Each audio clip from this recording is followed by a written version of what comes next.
It began on an evening that carried no special promise, yet somehow I remember every detail. The air outside was unusually quiet, the city lights softened by a veil of mist, as if the world itself was holding its breath. I had spent most of the day feeling restless, weighed down by thoughts I could never quite articulate. My relationship with Daniel, my partner of 3 years, had been faltering for months. We still lived together, still went through the motions, shared meals, polite conversation, but there was a distance between us that grew wider each day. Affection had faded into routine, and routine into silence. That silence haunted me. It followed me into the evenings, made the apartment feel larger than it was, emptier than it should have been. I had learned to fill that void with companionship elsewhere, innocent at first, or so I told myself. And that companionship came in the form of Adrian. Adrian had been my friend since university. He was the kind of person whose presence could brighten even the dullest hours. His laughter was unguarded, his words unfiltered, and he had a way of making me feel visible, seen, in a way Daniel no longer did. For months, I had leaned on him without acknowledging what I was truly searching for. Perhaps it was comfort, perhaps validation, perhaps something deeper that I refused to name. That night, after a long conversation over coffee, I found myself reluctant to let him go. It was late, nearly midnight, when I looked at him across the table and, almost without thinking, asked, "Why don't you come over to my place? It's too late for you to head back anyway." The invitation slipped out casually, as though it carried no weight. Yet inside me a storm brewed. My chest tightened as soon as the words left my mouth. A part of me hoped he would decline, giving me a chance to retreat from my own recklessness. But Adrian simply smiled, a gentle curve of his lips that suggested both surprise and something unspoken, and said, "Sure, if you're okay with it." On the way to my apartment, we walked side by side in near silence. The street lamps cast long shadows on the pavement, stretching behind us like reminders of everything I was leaving unacknowledged. I told myself this was innocent, nothing unusual, just two friends, late at night. Yet the tension coiled tighter with every step. When we entered the apartment, Daniel wasn't home. He had told me earlier he would be working late again. The truth was, even if he had been, it wouldn't have changed much. His absences no longer stirred worry or resentment. They had become expected, a part of the background noise of our life together. I placed 2 glasses of water on the coffee table and sank into the couch. Adrian joined me, close enough that I could feel the warmth radiating from his body. For a moment, neither of us spoke. The silence between us was different from the silence I shared with Daniel. This silence pulsed with awareness, every second stretching longer, carrying more weight. We talked then about small things, the weather, a film he had recently watched, the classes he was taking. But beneath the ordinary words there was a rhythm, a pull, like a tide creeping closer to the shore. I caught myself watching his hands as he gestured, his eyes when he laughed, the curve of his jaw when he tilted his head. Each glance lingered longer than it should have. The clock ticked past 1. I should have suggested he take the guest room. I should have created space, drawn boundaries, reminded myself of the man who shared my life. But instead, I leaned back, allowing the moment to stretch, to breathe, to deepen. Adrian's gaze met mine and held it. No laughter this time, no casual ease. Just an unspoken question neither of us dared voice. My heartbeat quickened, echoing in my ears. And that was how it began. Not with declarations or decisions, but with a choice too small to notice at first, a choice to let the night carry us further than it ever should. The quiet hum of the city outside faded into nothing as the night grew heavier. The apartment was still, save for the sound of Adrian's voice and the occasional clink of his glass as he set it back on the table.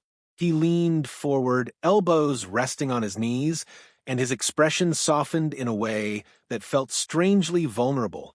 "You don't talk much about Daniel anymore," he said. The words landed like stones in the room. I shifted uncomfortably, searching for an answer that would dismiss the question, but honesty slipped through instead. "There isn't much to say. Things aren't the same between us." Adrian studied me carefully, his dark eyes steady, almost too steady. "You don't seem happy." The truth pressed against my throat. Happiness felt like a memory rather than a reality. I shrugged, hoping the gesture might disguise the ache in my chest. We're just different now. Distant. For a long moment, Adrian said nothing. Then he leaned back against the couch, exhaling slowly. I've seen the way you carry it, he murmured. Like you're holding something you don't want anyone else to notice. His words disarmed me. I looked at him, searching for judgment in his tone, but there was none, only recognition. Something passed between us then, unspoken but undeniable. I tried to laugh it off. Since when did you become so perceptive? But Adrian didn't laugh. His gaze didn't waver. Since I realized how much I notice when it comes to you. The sentence lingered, heavier than anything either of us had admitted before. My pulse quickened, each beat echoing louder in the silence. I felt caught, trapped between the loyalty I owed Daniel and the raw pull I felt sitting beside Adrian. I lowered my eyes to the glass in my hands, swirling the water inside as if it could anchor me. You shouldn't say things like that, I whispered, though even as I said it, my voice lacked conviction. Why not? Adrian's reply was quiet, almost pleading. It's the truth. I looked up, and for the first time, there was no barrier, no mask between us. His eyes searched mine with a longing I had never dared acknowledge, though I had felt it lingering in the shadows of our friendship for months. The air grew dense, pressing against my skin. A part of me screamed to stand up, to end this before it unraveled any further. But another part, the lonelier, hungrier part, remained rooted to the spot. Adrian's hand shifted, brushing against mine where it rested on the couch. The touch was feather-light, accidental perhaps, but it set, fire coursing through my veins. I should have pulled away. I should have created distance. Instead, I let my hand linger. Adrian. I said his name softly, but the rest of the sentence dissolved before it could take shape. He leaned closer, his voice scarcely above a whisper. Tell me you don't feel it, and I'll stop. The challenge pierced straight through me. I wanted to deny it, to protect the fragile order of my life, but my silence betrayed me. I didn't pull away when his fingers curled against mine, nor when his shoulder brushed mine.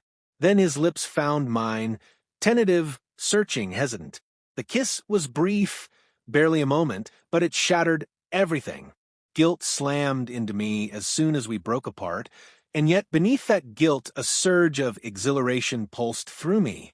It was the first time in months, perhaps years, that I had felt alive, wanted, consumed. We sat frozen in the aftermath, our breaths uneven. My mind screamed with contradictions. Loyalty, betrayal, desire, fear. I turned away, pressing a hand to my face, but Adrian touched my arm gently, steadying me. I didn't mean to, he began, but I cut him off with a shake of my head. Don't. Just don't. Yet even as I said the words, my heart betrayed me, racing with the thrill of what had just happened. We sat in silence again, but it was no longer the silence of restraint. It was the silence of something broken open, something we both knew could never be undone. By the time I looked at him again, his expression was no longer tentative. It carried a quiet resolve, as though a line had been crossed and there was no going back. And in that moment, I realized the truth I had been avoiding all night. I had stepped into dangerous territory willingly, and there was no way to retreat without consequence. The morning light crept into the room, pale and unforgiving, stripping the night of its shadows. I woke before Adrian, though I wasn't sure I had slept at all. My mind replayed every second of what had happened, looping like a film reel. I couldn't stop. Each memory carried both a surge of warmth and a sting of guilt, colliding so violently within me that I felt hollow. Adrian stirred beside me on the couch, stretching slightly before opening his eyes. For a fleeting moment, he smiled, soft and unguarded, as if last night had been nothing more than natural. But the expression faltered when he caught the turmoil on my face. Regret? He asked quietly. I swallowed hard, unable to answer. Regret was too simple a word. What I felt was more complicated. Desire still lingering on my skin, guilt burrowing deeper into my chest, and a creeping fear of what awaited me once Daniel came home. Adrian sat up, raking a hand through his hair. You don't have to say anything. I know. The silence stretched between us again, but it was no longer charged with possibility. Now it was thick with consequence. I rose from the couch, pacing toward the kitchen. My hands shook as I poured myself a glass of water, the clink of ice against glass far too loud in the stillness. When I returned, Adrian was watching me carefully. I meant what I said last night, he murmured, about how I feel. I can't take it back and I don't want to, but I also know this isn't easy for you. His honesty pierced me more sharply than any accusation could have. I wanted to tell him I felt the same, that in his presence I had rediscovered something vital, something I feared I had lost forever. But to give voice to those words would make them real, and real meant dangerous. Instead, I whispered, Daniel doesn't deserve this. Adrian's jaw tightened. And what about you? Do you deserve to live in something that doesn't make you happy? The question lingered like a blade. He wasn't wrong, yet the truth of it felt like betrayal. Daniel wasn't cruel, wasn't careless. He had simply drifted away, and so had I. But drifting wasn't the same as betrayal until last night. The day passed slowly, each hour stretching into eternity. Adrian eventually left, his parting glance filled with a mixture of hope and resignation. As soon as the door closed behind him, the apartment felt different, not empty, but haunted by what we had done, by the ghost of choices I could not undo. When Daniel returned later that evening, he greeted me with his usual weary smile. He kissed my cheek lightly, spoke about his day, and settled into his chair as if nothing in the world had changed. But everything had changed. The sound of his voice, once so familiar, now struck me like an accusation.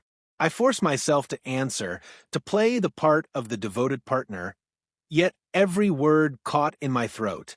Over the next days, the weight of secrecy only grew heavier. Each glance at Daniel reminded me of my betrayal. Each message from Adrian carried a pulse of longing I couldn't ignore. I lived between two worlds, one bound by loyalty, the other by desire, and both threatened to collapse beneath me. Adrian confronted me again a week later. We met at the cafe, where so many of our ordinary conversations had once taken place. But this time, nothing felt ordinary. I can't keep pretending, Michael, he said firmly. His voice didn't waver, though his eyes betrayed the ache beneath. You have to decide, him or me. I won't keep waiting in the shadows. The ultimatum struck like thunder. My chest constricted, my breath shallow. I wanted to protest, to ask for more time, but I knew time would only deepen the wound. That night, lying beside Daniel, I stared into the darkness, wide awake. His breathing was steady, peaceful, unaware. I envied him that peace, even as I destroyed it silently with every thought. My mind replayed Adrian's words, his touch, his gaze. Then it turned to Daniel's steady presence, the history we shared, the promises made. Both men occupied me fully, leaving no room to breathe. And so, I ended the night where I had begun, caught between loyalty and longing, unable to step forward, unable to step back. The only certainty I had was this. The night Adrian stayed with me had not simply changed everything. It had revealed me to myself. And now I had to live with the truth, whether I spoke it aloud or carried it silently until it consumed me. The days that followed blurred into a haze of fractured routines. At work, I went through motions without focus. At home, I drifted through conversations with Daniel as though I were only a ghost of myself. Every corner of the apartment felt tainted, our couch, our kitchen, even the quiet hallways, because each space seemed to whisper what I had done with Adrian. Daniel noticed, of course. He wasn't oblivious, only distant. One evening as we ate dinner, he set his fork down and studied me with that patient expression of his. You've been quiet lately, he said. More than usual. I forced a smile, brittle as glass. Just tired. He nodded slowly, as though filing my answer away in the cabinet of half-truths we had been living in for months. That was the cruelty of it. He trusted me, even when he shouldn't. His trust was a mirror I could no longer bear to look into. Meanwhile, Adrian's presence pressed harder against the fragile seams of my life. His texts arrived late at night. Are you okay? Can we talk? I can't stop thinking about you. Each message carried both comfort and dread. Comfort, because I knew he meant them. Dread, because they reminded me how far I had already strayed. We met again, not by accident this time. I agreed to see him after work, telling Daniel I had a late meeting. The lie slipped too easily from my lips. Adrian was waiting for me at a quiet bench in the park. The sun had just dipped below the horizon, leaving streaks of orange and violet across the sky. He looked up when I approached, his face illuminated by the dim glow of a street lamp. "You're avoiding me," he said, simply. I sank onto the bench beside him, keeping just enough space between us to feel the tension stretch. "I'm trying to figure things out," I admitted. Adrian's jaw clenched, but his voice remained steady. "Figure out what? You know what I want. I told you. I don't want to be your secret, Michael. I can't live in the margins of your life." The words sliced through me. I stared down at my hands, fingers knotted tightly in my lap. "It's not that simple. Daniel, he's been my life for years. I can't just—" "Can't what?" Adrian interrupted, his tone sharper now. "Can't leave him? Or can't admit that maybe you don't love him the way you used to?"